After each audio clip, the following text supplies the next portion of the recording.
प्यारे विद्यार्थियों, साथियों, आज हम बात करेंगे संगठन के सिद्धांत के संदर्भ में केंद्रीकरण के सिद्धांत के गुण एवं दोष। क्या केंद्रीकरण के क्या गुण हैं और क्या दोष हैं? प्राणों से प्यारे विद्यार्थियों, केंद्रीकरण विकेंद्रीकरण के संदर्भ में मैंने 2 लेक्चर अपलोड कर दिए हैं। आज तीसरा लेक्चर चल रहा है जिसमें हम केंद्रीकरण के गुण और दोषों की चर्चा करेंगे। प्राणों से प्यारे विद्यार्थियों, वास्तविक रूप में सरकारों के सामने, पूरी दुनिया के संदर्भ में सरकारों के सामने मुख्य समस्या यही होती है कि संगठनों के अंतर्गत या अभिकरणों के अंतर्गत वास्तव में जो निर्णय शक्ति होती है वह निर्णय शक्ति एक स्थान पर केंद्रित हो या फिर निर्णय शक्ति के वितरण के केंद्र कम से कम हो।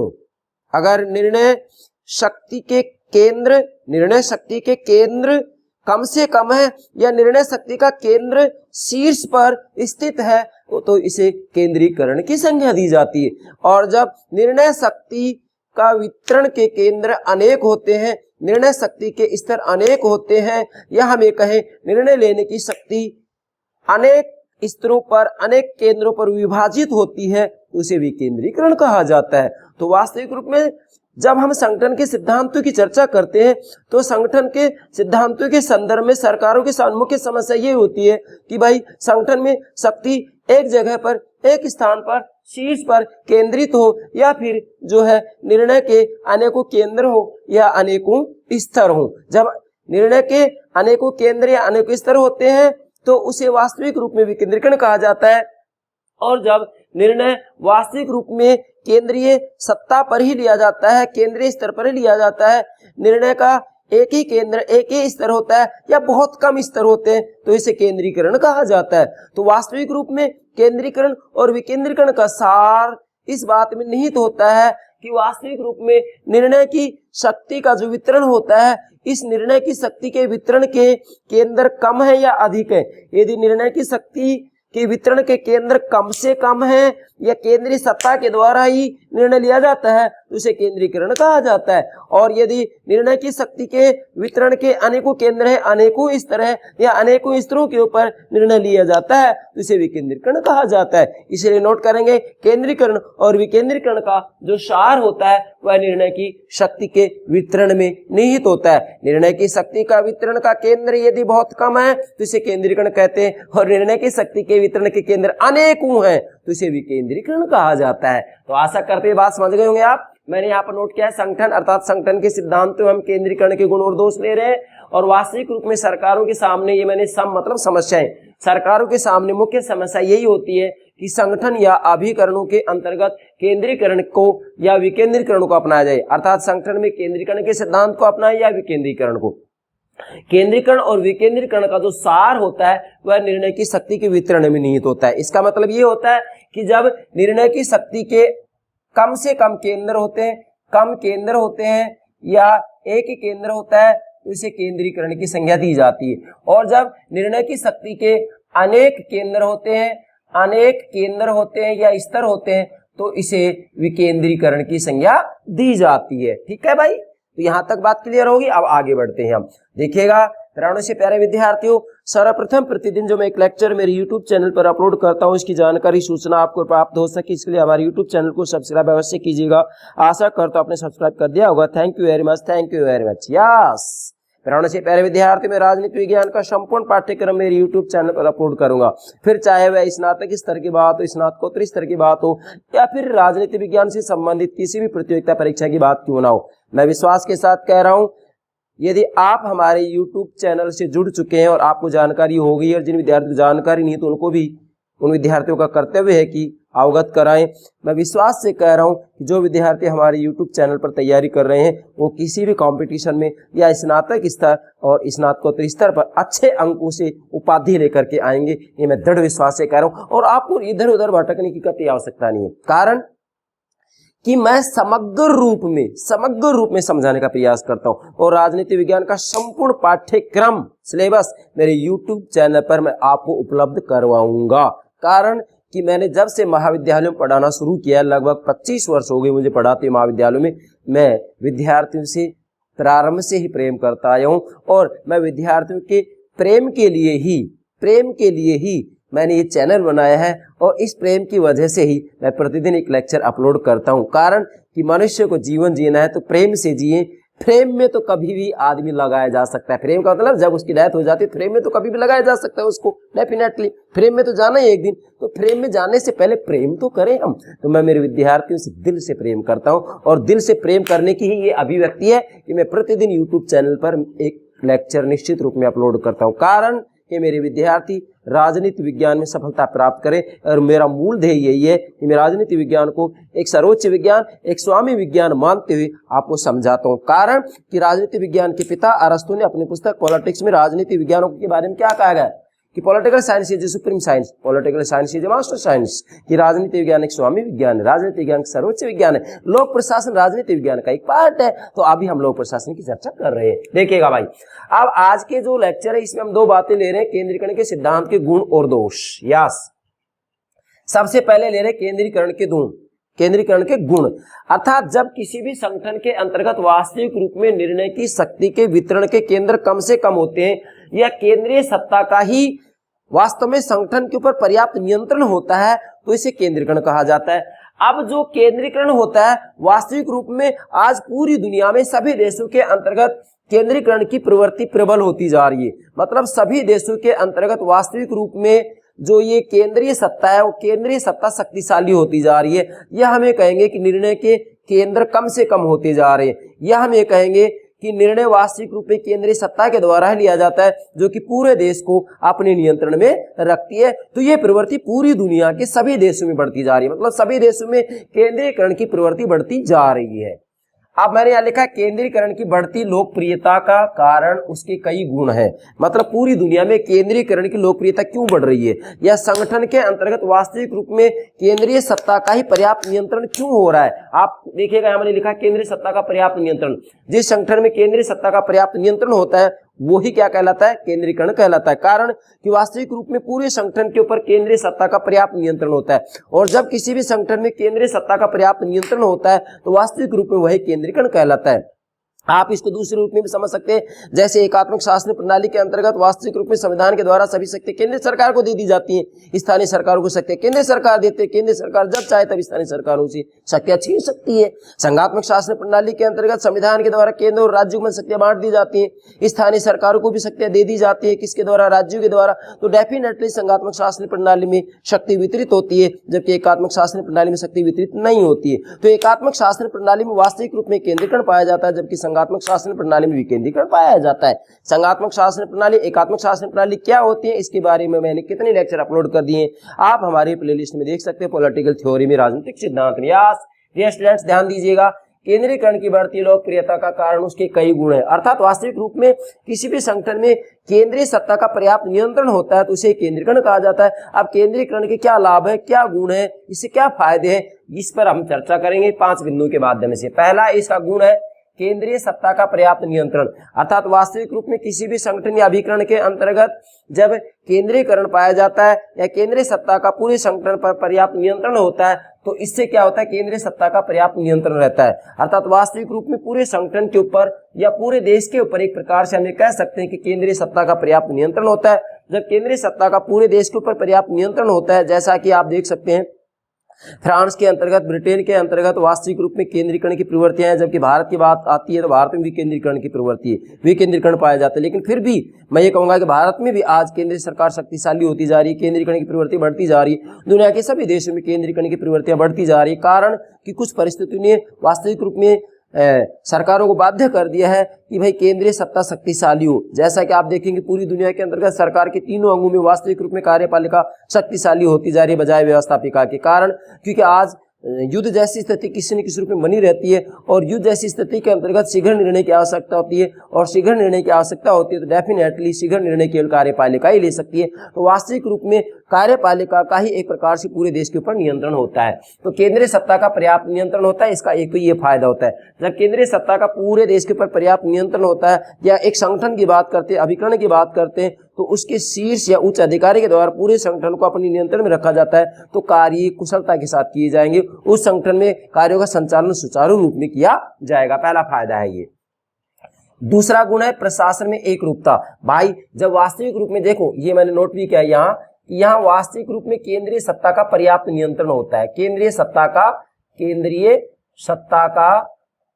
सत्ता का पर्याप्त नियंत्रण होता है। और इसमें क्या होता है कि शीर्ष पर, मतलब जो केंद्रीय सत्ता होती है वह पूरे देश के ऊपर या एक संगठन की बात आती है, संगठन के ऊपर अपना पूरा नियंत्रण रखती है। जब पूरा नियंत्रण रखती है तो इससे क्या होता है, प्रशासन में एक रूपता रहती है। मतलब वास्तविक रूप में यहाँ सभी को ये मालूम होता है कि जो आदेश दिए जाएंगे वो केंद्रीय सत्ता के द्वारा दिए जाएंगे, तो निश्चित रूप में वो केंद्रीय सत्ता के प्रति उत्तरदायी होंगे, इसलिए प्रशासन में एक रूपता होगी। अगर विकेंद्रीकरण की बात आती है तो उसके अंतर्गत प्रशासन में एक रूपता नहीं होती है, बल्कि प्रशासन में अनेक रूपता होती है, विभिन्नता होती है, क्योंकि विभिन्न स्तरों पर निर्णय लिए जाते हैं। अब ये तो इसका ये होगा। इसके बाद में यहाँ जो मैंने संकेत किया, इसका मतलब ये होता है कि केंद्रीकरण में वास्तविक रूप में नीचे से ऊपर की तरफ शक्ति हस्तांतरित होती चली जाती है, नीचे से ऊपर की तरफ। जैसे मान लीजिएगा स्थानीय सरकारें, तो स्थानीय सरकारों को केंद्र सरकार शक्ति देती है, लेकिन केंद्र सरकार जब चाहे तब ये शक्तियां छीन भी सकती है। और यहाँ नीचे से ऊपर की तरफ शक्ति हस्तांतरित होती है। जब नीचे से ऊपर की तरफ शक्ति हस्तांतरित होती है तो इसे केंद्रीकरण कहा जाता है। और जब ऊपर से नीचे की तरफ शक्ति हस्तांतरित होती है,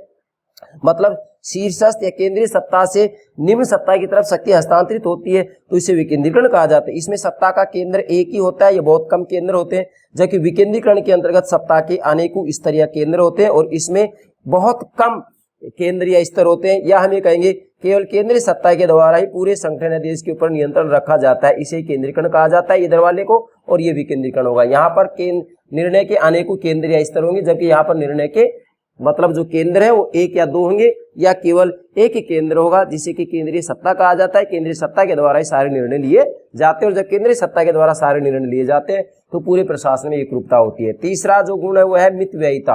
वास्तविक रूप में जब संगठन के अंतर्गत केंद्रीय सत्ता का पूर्ण नियंत्रण होता है या पूरे देश के ऊपर केंद्रीय सत्ता का पूर्ण नियंत्रण होता है, तो वास्तविक रूप में वहां पर कम खर्चा होगा। कम खर्चा क्यों होगा? क्योंकि मान लीजिएगा वहां पर जो निर्णय लिए जाएंगे वो निर्णय एक साथ पूरे देश के ऊपर या पूरे संगठन के ऊपर लागू होंगे। इसके साथ में कोई भी सामान सामग्री माल खरीदना है तो एक साथ खरीदा जाएगा, तो इससे क्या होगा, मतलब जो है खर्चा कम होगा। तो वास्तविक रूप में ये कहा जा सकता है कि जब किसी भी संगठन या अभिकरण के अंतर्गत केंद्रीकरण पाया जाता है तो उसमें जो है मितव्ययिता पाई जाती है, मतलब कम खर्चा होता है। ठीक है। चौथा है राष्ट्रीय हित सर्वोपरि। वास्तविक रूप में जब किसी भी देश के अंतर्गत या संगठन के अंतर्गत एक केंद्रीय सत्ता का पूर्ण नियंत्रण होता है, जैसे एक संगठन के अंतर्गत एक उच्च अधिकारी का पूर्ण नियंत्रण हो, या पूरे देश की बात है तो पूरे देश के ऊपर एक केंद्रीय सत्ता का नियंत्रण हो, तो इससे फायदा ये होगा कि राष्ट्रीय हित सर्वोपरि होगा। राष्ट्रीय हित सर्वोपरि इसलिए होगा क्योंकि यहाँ पर वास्तविक रूप में केंद्रीय सत्ता का पूर्ण नियंत्रण होता है। एक केंद्रीय सत्ता का पूर्ण नियंत्रण होता है, जैसे मैंने इस डायग्राम समझाया, एक केंद्रीय सत्ता का पूर्ण नियंत्रण होता है। और जब एक केंद्रीय सत्ता का पूर्ण नियंत्रण होता है तो वास्तविक रूप में यहाँ पर राष्ट्रीय हित को प्राथमिकता दी जाती है। यहाँ पर भाई भतीजावाद, भ्रष्टाचार किसी भी रूप में नहीं फैल पाता है। क्यों? क्योंकि केंद्रीय सत्ता का पूरे देश के ऊपर पूर्ण नियंत्रण होता है, इसलिए यहाँ पर राष्ट्रीय हितों को प्राथमिकता दी जाती है, स्थानीय हितों को प्राथमिकता नहीं दी जाती है। जबकि विकेंद्रीकरण के अंतर्गत स्थानीय हितों को प्राथमिकता दी जाती है और राष्ट्रीय हितों को इतनी प्राथमिकता नहीं दी जाती है। ठीक है भाई। तो केंद्रीकरण का ये चौथा लाभ हो गया, राष्ट्रीय सर्वोपरि होगा, भाई भतीजावाद, स्वार्थपरता, स्थानीय हितों को प्राथमिकता नहीं दी जाएगी। और पांचवा गुण है नागरिकों के लिए सुविधाजनक। ध्यान दीजिएगा, नागरिकों के लिए सुविधाजनक। ये वास्तविक रूप में जो केंद्रीकरण होता है वह जनता के लिए भी सुविधाजनक होगा। क्यों होगा? क्योंकि नागरिकों को एक ही प्रशासन पर ध्यान देना होगा। अर्थात वास्तविक रूप में नागरिकों को पता है कि जो निर्णय लिया जाएगा वह एक केंद्रीय सत्ता के द्वारा लिया जाएगा। जब एक केंद्रीय सत्ता के द्वारा ही निर्णय लिया जाएगा तो नागरिक ठीक से ये जानकारी रख पाएंगे कि अभी हमारे लिए क्या निर्णय लिया जाने वाला है, क्या निर्णय लिया गया है। क्यों? क्योंकि निर्णय लेने वाली एक केंद्रीय सत्ता होती है, जबकि विकेंद्रीकरण के अंतर्गत निर्णय के अनेकों केंद्र होते हैं। जब निर्णय के अनेकों केंद्र होते हैं तो ऐसी स्थिति में नागरिकों को वास्तविक रूप में यही पता नहीं होता है कि वह किसकी तरफ ध्यान दे, कि किसके निर्णयों का पालन करें, किसके निर्णयों का पालन नहीं करें। इसलिए वास्तव में केंद्रीकरण का ये फायदा है कि ये नागरिकों को एक ही प्रशासन पर ध्यान देना होता है। मतलब नागरिक जो होते हैं वो एक ही प्रशासन पर ध्यान देते हैं, जिसे कि केंद्रीय सत्ता कहा जाता है। इसलिए आप कहेंगे कि नागरिकों के लिए यह सुविधाजनक है। मतलब किसी भी संगठन में, किसी भी देश के अंतर्गत यदि केंद्रीकरण की प्रवृत्ति है, केंद्रीकरण को अपनाया गया है, तो इसका ये सीधा सा फायदा होगा कि नागरिकों के लिए सुविधाजनक है, क्योंकि नागरिकों को पता होगा कि हमें जो आदेश दिया जा रहा है वह केंद्रीय सत्ता के द्वारा दिया जा रहा है और केंद्रीय सत्ता के आदेशों का जनता ईमानदारी से पालन करेगी। जबकि विकेंद्रीकरण के अंतर्गत निर्णय के जो केंद्र होते हैं अनेकों केंद्र होते हैं, तो जनता ये समझ ही नहीं पाती है कि हमें किसके निर्णयों का पालन करना है, किसके निर्णयों का पालन नहीं करना है। दूसरा पार्ट ले रहे केंद्रीकरण के दोष। अब किसी भी संगठन में वास्तविक रूप में आज वैसे देखें तो पूरी दुनिया में केंद्रीकरण की प्रवृत्ति बढ़ती जा रही है। भाई अगर आप राजनीतिक क्षेत्र में देखेंगे तो कार्यपालिका शक्तिशाली होती जा रही है। प्रशासनिक क्षेत्र में देखेंगे तो सभी संगठनों में किसी न किसी रूप में उच्च अधिकारी के हाथ में शक्तियां सिमटती जा रही है। मतलब मूल बात ये है कि निर्णय लेने की जो शक्ति है वो सिमटती जा रही है, एक ही हाथों में केंद्रित होती जा रही है, एक ही हाथों में केंद्रित होती जा रही है। सरकार की बात आए तो सरकार के तीनों अंगों में कार्यपालिका में शक्ति केंद्रित होती जा रही है, और किसी भी प्रशासनिक संगठन की बात आती है तो उसका जो सर्वोच्च अधिकारी होता है उसके हाथ में जो है शक्ति केंद्रित होती जाती है। जैसे शिक्षा विभाग है, शिक्षा विभाग का अध्यक्ष कौन होता है? शिक्षा मंत्री होता है। तो शिक्षा मंत्री के हाथ में शक्ति केंद्रित होती जा रही है। जो शक्ति केंद्रित होती जा रही है वही केंद्रीकरण कहलाता है। लेकिन इस केंद्रीकरण के जो अवगुण है, जो दोष है, जो हानियां, वो क्या है? केंद्रीकरण के दोष या बुराइयां या अवगुण या हानियां क्या क्या है?